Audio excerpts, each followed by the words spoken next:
परक्यांनाही आपलंसं करतील असे काही गोड शब्द असतात.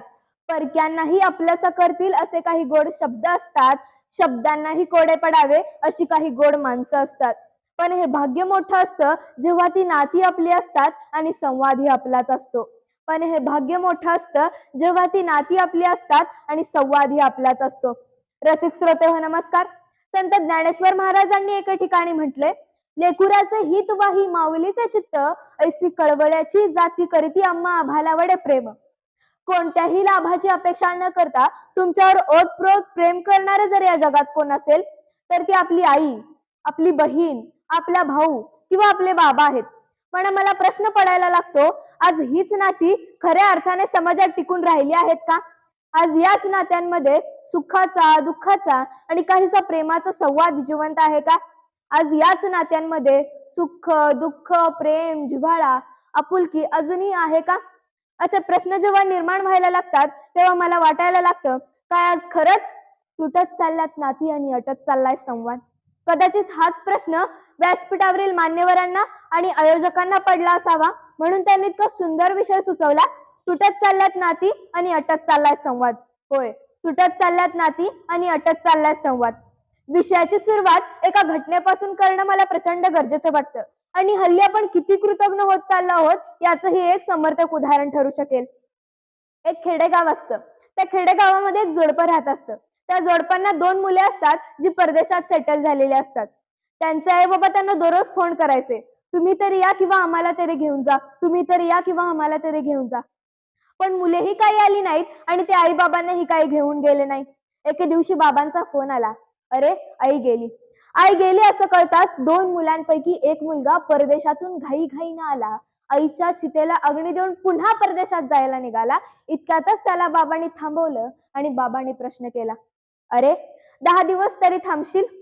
ती होती तोपर्यंत घराला घरपण होतं. घरात बोलायला माणूस उरलेला नाही. ती होती तोपर्यंत आम्ही तुमचे जुने फोटो बघून दिवस काढायचो. 10 दिवस तरी थांबशील? यावर पोरानं बापाच्या हातात 1,00,000 रुपये दिले आणि म्हणाला, बाबा या पैशाचा गावाला गोडधोड जेव घाला. पेपरात भावपूर्ण श्रद्धांजली म्हणून आमची नावं द्या. गावात मोठा डिजिटल लावा भावपूर्ण श्रद्धांजली म्हणून.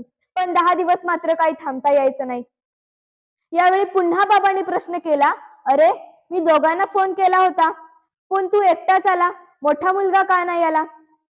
यावेळी मुलगा म्हणाला, मी म्हणालो होतो दादाला तू चल, आईला शेवटचं भेटून येऊ, पण दादा म्हणाला मला काही महत्वाची कामं आहेत.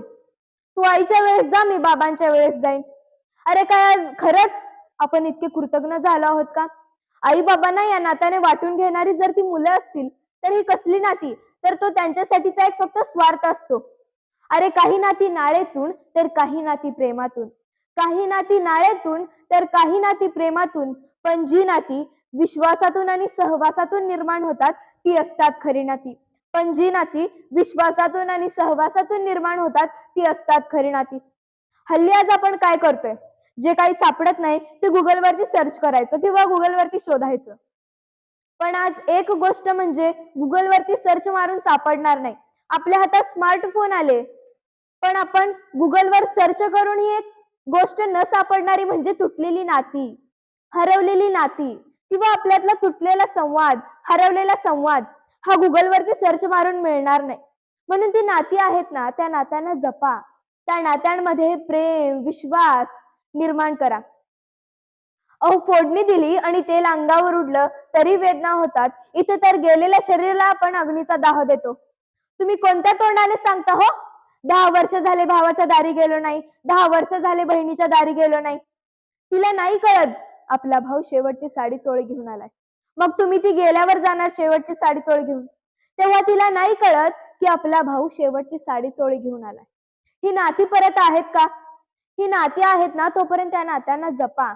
त्यांच्यामध्ये प्रेम, विश्वास, आपुलकी निर्माण करा.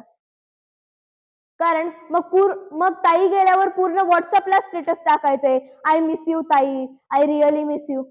अहो गेल्यावर मिस यू म्हणण्यापेक्षा ती आहे तोपर्यंत तिचा हातात हात घेऊन विथ यू म्हणा ना, मी आहे तुझ्यासोबत.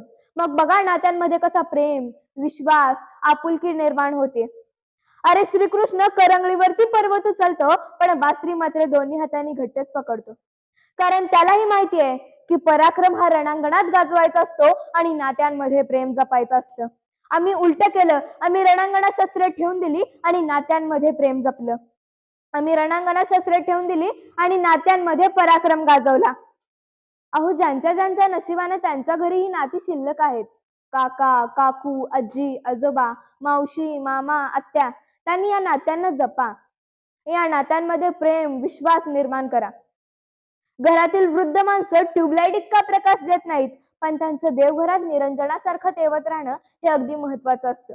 ते एकदाच विजून गेलं ना, मग त्या लोकांची किंमत कळायला लागते. शेवटी जाता जाता एवढेच म्हणेन, फुले नित्य फुलतात, ज्योती अखंड उजळतात. फुले नित्य फुलतात, ज्योती अखंड उजळतात. आयुष्यात चांगली माणसं नकळत मिळतात. तोडणं हा क्षणाचा खेळ असतो, पण नाती जोडणं आणि संवाद मिळवणं हा संपूर्ण आयुष्याचा मेळ असतो.